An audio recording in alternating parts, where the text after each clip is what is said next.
Let's chat with our favorite group health guy. Travis Robinson is with us. Welcome. Thank you. How are you?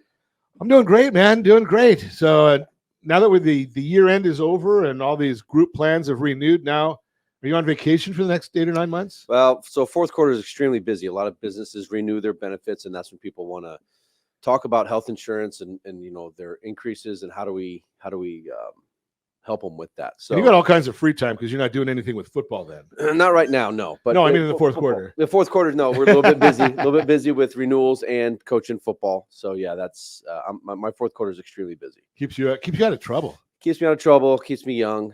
So, but yeah, so no, the beginning of the year for me is a time to get out and get in front of business owners, talk to them about pain points. Not only do they want to talk about insurance during the renewal, but now's the time that we talk to them about some of the other services that we can provide them. How do we fix their pain points, make their life easier, attract, retain talent? So what, I don't know, you were here, 6 months ago? Maybe. Something like that. And you were talking about the issue that, there were certain companies that were out there, really aggressively looking for new business. Right. Is that still going on?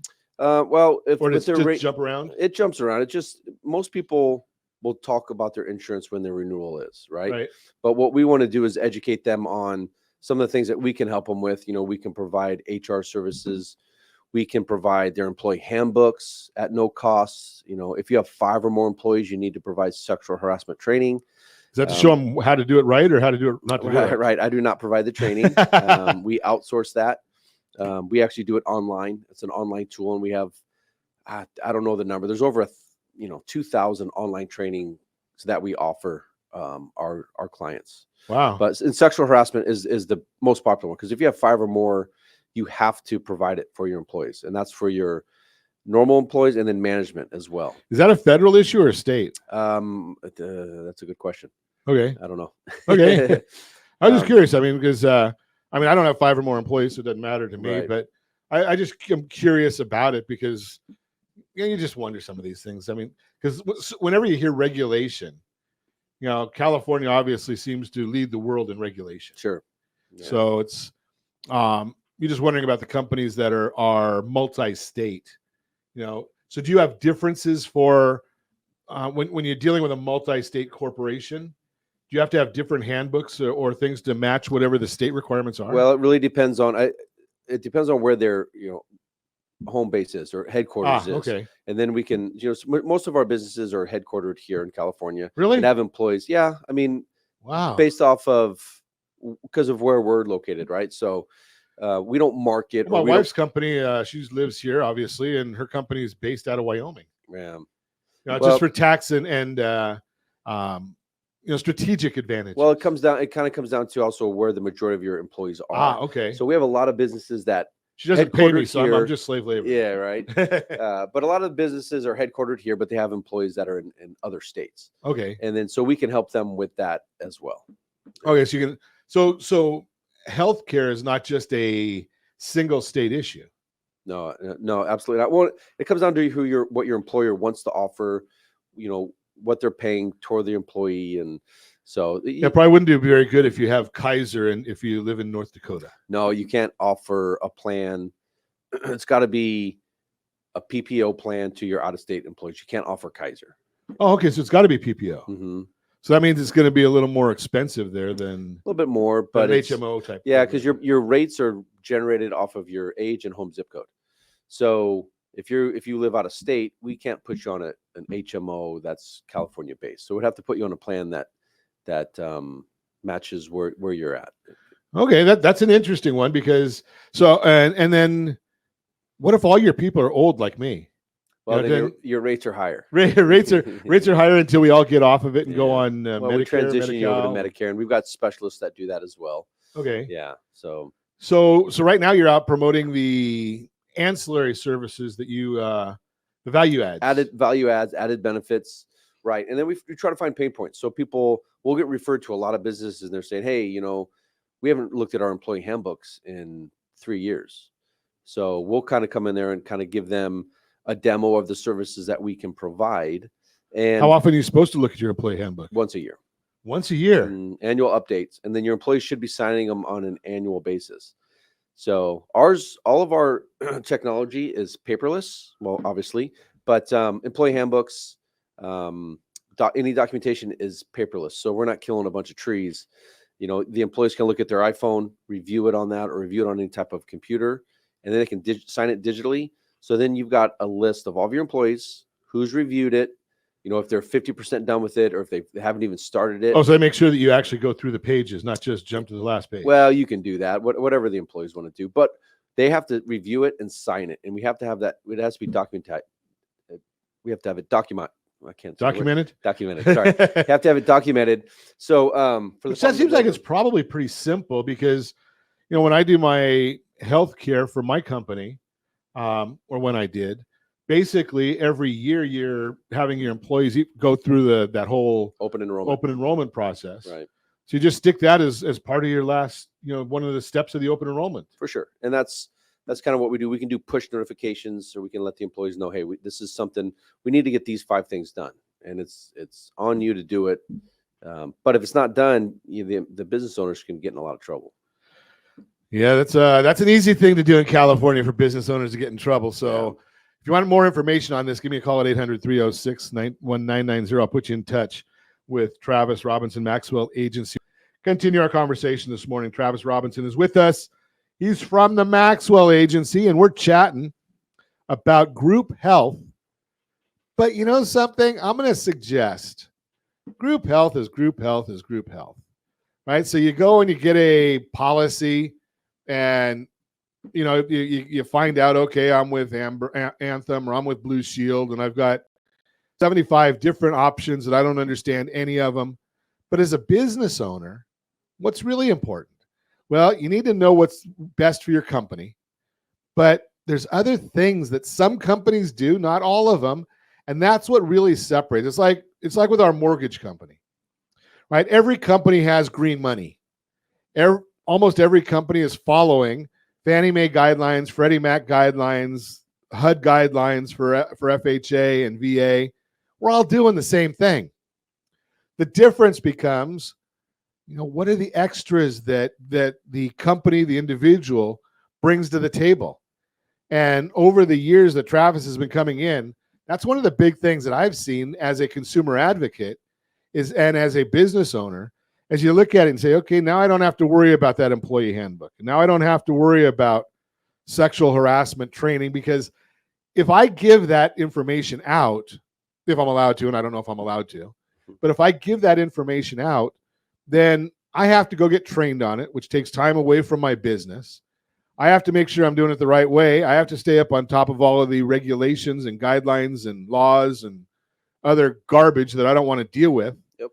Or I could call Travis. Yeah. It's like, Travis, you get to deal with it. Yeah. So my office, my team, we'll make sure you're in compliance with ERISA, your total compensation, or not the total compensation stage, but the summary plan descriptions, which all of your employees need to have. So if you have a dental plan, a health plan, a vision plan, they need to have access to that, the summary plan description, and they need to be able to have access to it, see it, understand it, and we'll explain all that to your employees. So you take over all that responsibility from me. Yeah, and then even during open enrollments, we'll sit down with each of your team members, explain what's being offered, let them see the benefit, see it in real time. If they want to get pricing, say, hey, I want to see, what does it cost to add my daughter or add my son? We can get that pricing in real time. So we can show them and make it very simple. So we can take a open enrollment, which if you're doing paper, which some people still are, take about 30 minutes per employee. We can cut that down to about 7 minutes per employee. 7? That's a lot. Yeah. So it's so you take that for 100 employees or 50 employees, whatever. Yep. You know, you're talking about a lot of productivity that you're bringing back to the company. Yeah. Because of doing it, you know, with the paperless version. Paperless, and it's fast, it's easy. My team shows up with their own computers, so it's all on there. So we're not having employees fill out applications. They're just. I remember 100 years ago when we did that. They'd fill out the application, they'd miss a box, they'd find that when it got submitted to the insurance company, they couldn't read my handwriting. Right. You know, that gets rid of all that stuff. And if you have health, dental, vision, and then say life or long-term disability, that could be 3 different applications. So Then your employees are filling out 3 different applications with us. And they still have the same name for every one of them. Right. I mean, my name is the same. Why can't they figure out how to put the same name on there? Right. Yeah. Right. So what we do is we come in with our computers, and then they're just verifying. Is this your name? Is this your address? Is this your correct social security Anything number? changed from this year to last year? Right. So then it speeds up the process, and then we can go on and show them their benefits. They click on it. They do a digital signature, and then that's submitted. And then does that stay the same though? Like from this year to last year, if I go, and I don't even know the name of the company, so if I go from company A to company B, will that information still be in the computer, or do I have to start all over again? No, with us it translates over, or we sync with payroll. So if that information for your employees is in payroll, it just comes right over to our system. That makes it a lot better. So it's super efficient. And then I would assume then, based on once you do that survey or the census, then you'd know what other things I have to do to stay compliant. Correct. Right, because I mean, you mentioned sex harassment comes with 5 or more, and I'm sure there's something else that's 10 or more, something else that's 20 or more, just like so that the state can try and confuse you to get you into a non-compliant situation. Yeah, if you right now, if I think it's 5 or more, you have to offer 401k. I think by the end of 2025, if you have one W-2 employee, you're going to have to offer 401k. And we don't do that. I don't do 401k. But I've got partners that do. So there's a lot of things that the business owner, the business owners, they're good at making widgets. So they're good at what they do. They're good at what they do. So we come in and we take all those pain points and we kind of make sure that they're in compliance, that their employees are happy. How do they attract and retain talent? So you're going to work in conjunction with the payroll company and the 401k company. Correct. And then you're the healthcare company. And you're also doing some of the other compliance stuff. Yeah. So you're doing a lot. You're back to that whole old thing that you're doing a lot more than just group health. Group health, right? So we sell. I mean, that's how we make our money. But we're a technology company coming in and providing all these services, and we make our money by insurance. But we bring a lot of technology to these businesses to. So it's interesting. A technology company can basically do almost anything. Because you're just throwing new goods and services onto the tech platform. Right. Continue our conversation with Travis Robinson, Maxwell Agency. Maybe we'll put Travis on the hot seat here right for a second. Great. So, give me an idea of what some of the issues that you come across that a business owner may not think that you can solve. We've talked about the employee handbook and sexual harassment, some of these compliance things. But what's some of the most interesting or humorous or compelling issues? And I know you can't give us company names because we don't want any private information. No, I think the biggest issue right now we're seeing with people that we're meeting with that aren't current clients is attracting and retaining talent. And one thing that we offer is a total compensation statement. And what it does is it not only does it show your employees like, hey, we're paying you, $80,000 a year. That's your salary. But we also pay, 50% or 60% towards your medical. We also pay for dental, vision. We also contribute to a 401k. So we take all this information and we put it into a total compensation statement. So it shows them, the complete value that the employer's paying for them.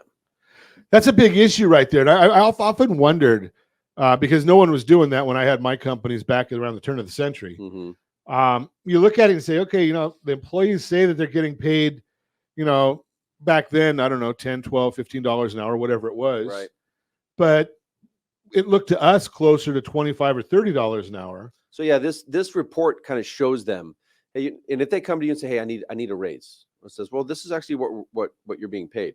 Or if you're trying to go out and you're trying to attract talent, right? Sure. So you can show them, this is everything. This is our compensation. This is what we do for all of our employees. So we can generate those, once your business is in our system, we can generate those in 24 hours. So it's probably because you're tied into the payroll system. Payroll, and then we have all that information on all already, the benefits. Yeah, in our system. So it shows like in the technology we have shows, okay, all we really need is what the employee is being paid. Because everything else is like, what does the group pay for the medical, dental, vision, all the benefits, all the ancillary services you're giving, then we can generate those reports fairly quick. Is it still such a challenge right now? Because I mean, I look at how many people are being laid off and companies not really wanting to hire, and 4.8% unemployment in California. Is that still a major issue in California? Absolutely. Is it? I mean, okay. Yeah. I mean, I didn't know because sometimes when you start seeing the layoffs and things like that, maybe it's not as big. It's a big benefit. We want our employees to know those things, but are the employees starting to worry about maybe I better not go, just quit before I have something new? Sure. Right. Yeah. And it's a lot of the business. We're fortunate that we're in a position now that we can work with the companies that we want to work with. So if we get a client and they don't really follow our instructions on how to be compliant, or if they're not taking our advice, we're in a position where we can say, all right, hey, maybe you need to find another broker, because our job is to make sure that you're in compliance, that if labor law comes in here or someone comes in and they do an audit that, well, you don't want to be, that's your reputation, right? I mean, that's a serious issue. If you start getting a bunch of companies that are getting fined and cited and all that, it makes us look bad. It's a company reputation issue. Yeah, right. And sometimes it's just not a great fit. Sure. Right. I mean, doesn't mean anybody's good, anybody's bad. It just means, maybe we need to go a different direction. Yeah. So, right. So that's a big issue right there. Okay. So attracting talent and retaining talent, that's always, it costs companies don't really think about the fact of how much it costs them. When you bring on a new person, that's expensive, right? Training them and all the other issues that go with it. Sure. So that's a big expense. Are there any other real tripping points that we should be thinking about, beyond the employee handbook and the sexual harassment? Is there any other tripping points that you see companies consistently missing that they don't know? Those are by far the two biggest ones, that people are out of compliant. I think they did a study and about 87% of businesses are out of compliant when it comes to one of those issues. Now, there's a whole list of stuff that I can go through that is extremely boring, but we have a timeline that once you become our client, we take you through these steps, and then we make sure that you're in compliance, with, your summary plan descriptions, your total compensation statements are done at a certain time, right? So employee handbooks are done. Sexual harassment training is done. So we go through these steps. We update your employee handbooks pretty quick once you're with us. And that's done, takes about an hour phone call with an HR professional. And then they'll, ask a ton of questions, walk you through the process, and then they generate the employee handbooks for you. That's a big issue right there, making sure you stay out of the crosshairs of the government. For sure.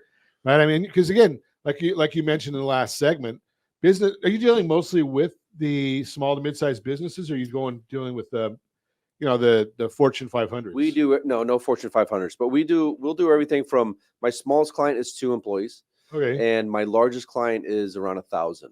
So, but when we're out, targeting companies, we're looking for 50 to about 150. Is there a specific type of a company that you guys focus on? Not really. Blue collar is kind of what we generate towards. So it could be a mechanic, or it could be a restaurant, or right. We have all those. We have, attorneys, dentists, but we do really well at manufacturing, and there's no real reason for that. It's not like there's different pricing or we can do something different. It's just, I think our personalities, we tend to go after manufacturing businesses. You're out there wanting to get your hands dirty. Sure. Yeah, and I agree. I'm not sure I want to be going and dealing with too many attorneys. I just throw that because I have a lot of friends that are attorneys. So, and we don't want to get them too mad at us.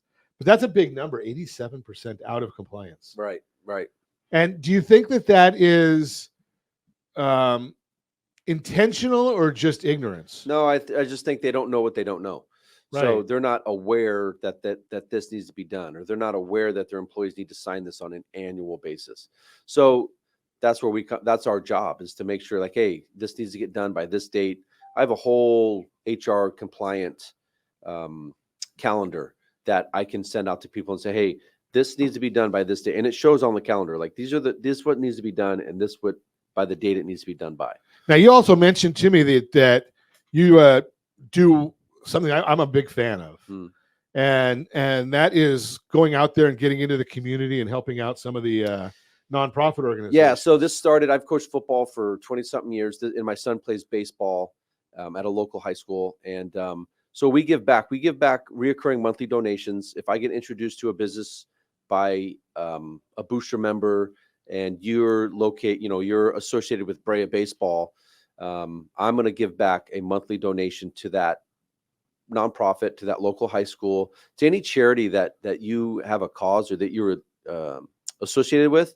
We'll donate back every single month in your name. That's an exciting thing, because there are some of them. I know my son works at Disney, obviously not one of your clients, because you said not a Fortune 500. Yeah.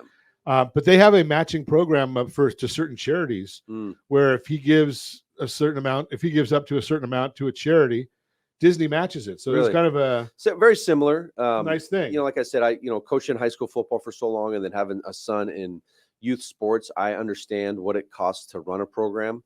The amount of money that these coaches get paid, and then if you want to take your kids to, if you want to travel and go to, you went to two different states last year. Yeah, we went to Hawaii and Florida for Boston. Tough trips. And then I think this year we go to San Fran and we go back to Florida. So it takes a lot of money to absolutely do this. Taking a lot of young people. So if I can get in front of business owners, and then if that business owner has a certain cause or a local high school that they want to donate back to, we'll do that every single month for them. Love it. If you want to meet Travis Robinson and at Maxwell Agency, give me a call at 800-306-1990, 800-306-1990.